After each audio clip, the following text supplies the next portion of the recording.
आशा करता हूं आप सब बहुत अच्छे होंगे। मेरा नाम है सिद्धांत अग्निहोत्री। स्टडी ग्लोस पे आपका बहुत बहुत स्वागत है। दोस्तों, हमने देखिए हम सबको एक ना एक बार तो ये जरूर रहता है कि आईएएस ऑफिसर बना जाए, क्योंकि वाकई में बहुत ज्यादा ताकत होती है आईएएस ऑफिसर में। पता है कि नहीं? तो क्या हम आईएएस ऑफिसर्स के ऊपर केस कर सकते हैं? कई बार हमने ऐसे सीन्स देखे हैं जब हमको बड़ा गुस्सा आया है कि आप सिविल सर्वेंट हो, आप जनता के नौकर हो, और अगर जनता का नौकर जनता को ही परेशान करे, नौकर ही राजा बन जाए, तो ये कैसे चलेगा? ये किसी को नहीं भूलना चाहिए। नेता से लेकर हर कोई, जो भी अथॉरिटी में, वो आपका नौकर है। जनता के हिसाब से ही चलेगा सब। राजा का हित प्रजा के हित में है। लेकिन हम ये देखते हैं कि कई बार, जैसे हमने कोविड में काफी केसेस देखे, थप्पड़ कांड हुआ। एक याद है त्रिपुरा के डीएम जो थे, किस तरीके से शादी में परमिशन लेने के बावजूद उन्होंने बदतमीजी की। एक आईएएस ऑफिसर कुत्ता टहला रहे थे। अभी हमने कानपुर देहात कांड देखा, उसमें नेहा जैन का। तो यहां पे बात यह है कि आखिरकार क्या कर सकते हैं हम? आईएएस ऑफिसर को कैसे इनके ऊपर एक्शन ले सकते हैं, बात करेंगे इसके। लेकिन उससे पहले हम बात करेंगे एडिक्शन एंड रिकवरी मैनेजमेंट के कोर्स की। देखिए, हमने एक बहुत ही शानदार कोर्स बनाया है दोस्तों, जिससे आपकी जिंदगी बदल जाएगी। रिकवरी कूपन कोड आपको यूज करना है, आपको एक्स्ट्रा 25% ऑफ मिलेगा। 300 रुपए का मात्र कोर्स है। चाहे सेक्सुअल एडिक्शन हो, चाहे पोर्नोग्राफिक एडिक्शन हो, चाहे सोशल मीडिया एडिक्शन हो, कोई भी हो। मैंने 4 महीने से इस पे काम कर रहा हूं, बहुत सारी किताबें पढ़ी, साइकोलॉजिस्ट से बात की। 1 मार्च से ये कोर्स शुरू होगा। 3 महीने की वैलिडिटी है, और वैलिडिटी उतनी ही रहेगी। तो हम पहले तो कुछ सवाल लेते हैं। सबसे पहले तो अगर हम बात करते हैं कि कौन आईएएस ऑफिसर्स को सस्पेंड कर सकता है, मैंने ये डायरेक्ट डीओपीटी की वेबसाइट से उठाया है। तो सबसे पहले तो जो सरकार है, जैसे मान लीजिए कि अगर रेवेन्यू डिपार्टमेंट है, आईआरएस कोई है, तो सरकार का जो फाइनेंस डिपार्टमेंट, सरकार का रेवेन्यू डिपार्टमेंट, जो फाइनेंस मिनिस्टर होंगे, ठीक है, वो सस्पेंड कर सकते हैं। यानी कि सरकार जो है, in connection with whose affairs the officer is serving, वो आईएएस ऑफिसर को सस्पेंड करता है। यानी कि सरकार के पास ताकत है, जो डिपार्टमेंट है उसके पास ताकत है। अगला सवाल यह है, who is competent to institute departmental proceedings?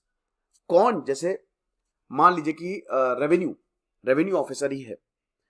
अब रेवेन्यू में कुछ घपला है या कुछ दिक्कतें पैदा की गई है, जैसे अभी हमने आर्यन खान केस में देखा। अगेन, जो सरकार है वही इन पे प्रोसीडिंग्स भी इनिशिएट कर सकती है, आपको पता है। यानी कि सब कुछ सरकार के हाथ में है। अब अगला सवाल, whether central government ministries department are competent to suspend slash institute departmental proceedings? क्या सेंट्रल गवर्नमेंट, मिनिस्ट्रीज या डिपार्टमेंट ये कंपिटेंट है? नहीं, बिल्कुल नहीं। देखिए, सबसे पहले तो एक डिटर्मिनेशन जो है, ताकि प्रोसीडिंग्स चलाई जा रही हो आईएएस ऑफिसर के ऊपर, ये करना पड़ेगा जो एडमिनिस्ट्रेटिव मिनिस्ट्री होती है या डिपार्टमेंट होता है। सबसे पहले तो यहां पे एक्सप्लेन करना पड़ता है कि क्यों ऐसा किया जा रहा है, ठीक है। मिनिस्टर इन चार्ज होते हैं, उनको आपको बताना पड़ेगा, और उसके बाद जो है फिर प्रोसीडिंग्स इनिशिएट होती है। अब आप किसके जैसे कुछ भी गड़बड़ हुई है तो आप किसको अपील कर सकते, कहां जाएं आप? तो ये जो अपील है, appeal of suspension, that is issued by the state government, lies with the central government. Central government, क्योंकि देखिए ये सेंट्रल सर्विसेज है, तो अपील आप सरकार को, जैसे कोई किसी जो भी है, जैसे मान लीजिए, तो स्टेट गवर्नमेंट सेंटर को बताती है कि भैया हम इनके खिलाफ जो चार्जेस है वो इनिशिएट कर रहे हैं, और बस खत्म। अब अगला सवाल आता है, कब आईएएस ऑफिसर को सस्पेंड किया जाता है? सस्पेंड ही किया जाएगा, ठीक है, और इसके ऊपर मुकदमा भी चल सकता है इनके ऊपर। अब आईएएस ऑफिसर को जैसे क्राइम उन्होंने कर दिया, या भारतीय संविधान का वायलेशन कर दिया, एक ऐसी चीज जो भारतीय संविधान के हिसाब से नहीं हो रही है, ये क्राइटेरिया होते हैं। और भी क्राइटेरिया होते हैं, लेकिन ये मेन क्राइटेरिया होते हैं। बट याद रखिएगा कि आईएएस एक सबसे बड़ी पोस्ट होती है और इनको इम्यूनिटी मिलती है, तो इसीलिए आईएएस, क्योंकि देखिए आप मेरी बात समझिए एक चीज, भले हम कुछ भी कह लें, लेकिन जो आईएएस होते हैं ना, वो देश को चलाते हैं, वो ही देश को चला रहे हैं, और they are very well educated. इनको पता है रूल्स एंड रेगुलेशंस क्या है।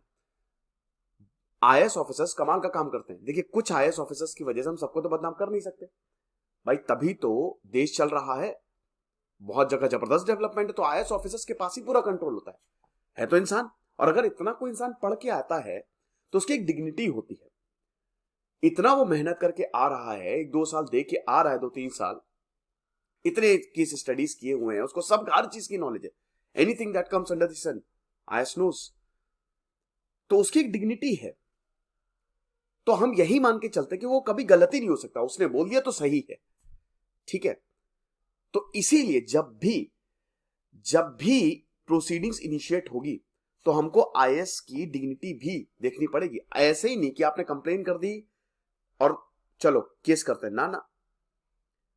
यहां पे प्रेसिडेंट ऑफ इंडिया सस्पेंड या डिसमिस करता है आईएएस ऑफिसर को, आपको पता है, और उसके पहले तो उसको केस को रिव्यू किया जाता है।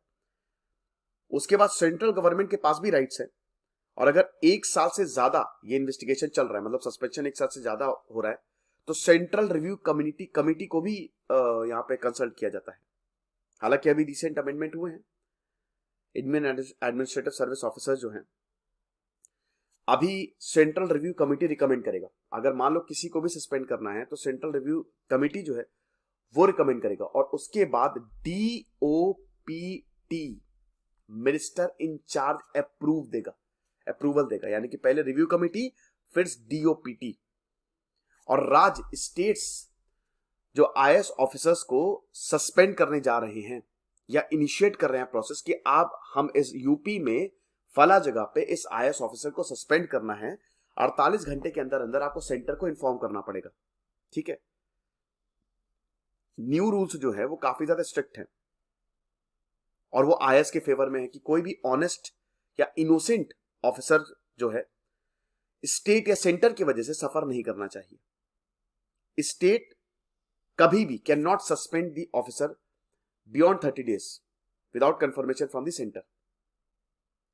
1 महीने के ऊपर कोई भी स्टेट 1 महीने तक वो सस्पेंड कर सकती है राज्य, लेकिन 1 महीने के ऊपर सस्पेंड नहीं कर सकती। प्रोसेस क्या है मैंने बताया, central review committee, DOPT, department of personal training का जो चेयरपर्सन है और उनके जो मेंबर्स हैं, और मतलब वो इस्टेब्लिशमेंट ऑफिसर्स होते हैं डीओपीटी के, ठीक है। मतलब एक सेंट्रल रिव्यू कमिटी होती है, ठीक है, जिसमें डीओपीटी के सेक्रेटरी होते हैं, चेयरपर्सन, और उनके मेंबर्स होते हैं। तो मैंने अभी आपको क्या बताया कि रिव्यू कमिटी भी बनाई जाती है। तो यहां पे सबसे पहले तो ये रिव्यू कमिटी सबसे इंपॉर्टेंट होती है, तो रिकमेंडेशन चाहिए, है ना। Recommendation would be needed by this committee. किस आईएएस ऑफिसर्स के खिलाफ कंप्लेन आई है। ऐसा तो नहीं है कि जबरदस्ती इस पे केस डाला गया है, तो 1 हफ्ते का टाइम होता है, ये चेक करते हैं। अपील्स या जो भी मेमोरियल्स आए हैं against disciplinary action taken by the state government या सेंट्रल मिनिस्ट्री, जो ऑल इंडिया सर्विस ऑफिसर्स हैं, फॉरवर्ड किया जाता है 30 दिन के अंदर अंदर। यानी कि पहले सेंट्रल रिव्यू कमेटी के पास केस आया, और उसके बाद जो भी केस है वो सेंटर को बताया जाता है। 1 महीने का इशू होता है, 1 महीने तक यानी कि सस्पेंड कर सकते हैं। फिर उसके बाद centre along with the committee वो केस को रिव्यू करेगी, और उसके बाद फाइनल डिसीजन मिलता है कि इनको सस्पेंड करना चाहिए कि नहीं करना चाहिए। लेकिन आपको बता दो कि आईएएस ऑफिसर के खिलाफ बहुत मुश्किल होता है सस्पेंशन, बहुत बहुत ज्यादा मुश्किल होता है, ठीक है। तो यही है, लीगल केस आप कर नहीं सकते क्योंकि बहुत हद तक इनको इम्यूनिटी मिलती है, काफी हद तक दे एंजॉय इम्यूनिटी। उसके बाद भाई एलीट सर्कल्स, देन उसके बाद आपके पास स्ट्रॉन्ग एविडेंस होना चाहिए, है ना। तो इसीलिए मुश्किल होता है काफी ज्यादा। बट हाँ, अगर गलत करते हैं आईएएस ऑफिसर तो उनको सजा मिलती है। जैसे कई बार ट्रांसफर को पनिशमेंट पोस्टिंग भी बोला जाता है कि चलो भाई खत्म तो कर नहीं सकते तो ट्रांसफर ही कर दें, ये हिसाब किताब रहता है, और उसमें केंद्र का रोल बहुत जरूरी हो जाता है। तो आई होप आपको चीजें क्लियर अब हो गई होंगी। और जैसा कि हमने बताया कि हमारे कोर्स को जरूर अवेल करें। एडिक्शन मैनेजमेंट, ये जो कोर्स है ना, ये आपकी जिंदगी को बदलने वाला है। तो इसमें बिल्कुल भी वेट ना करें, फटाक से कोर्स को अवेल करें। खाली 300 रुपए का कोर्स है। Thank you so much.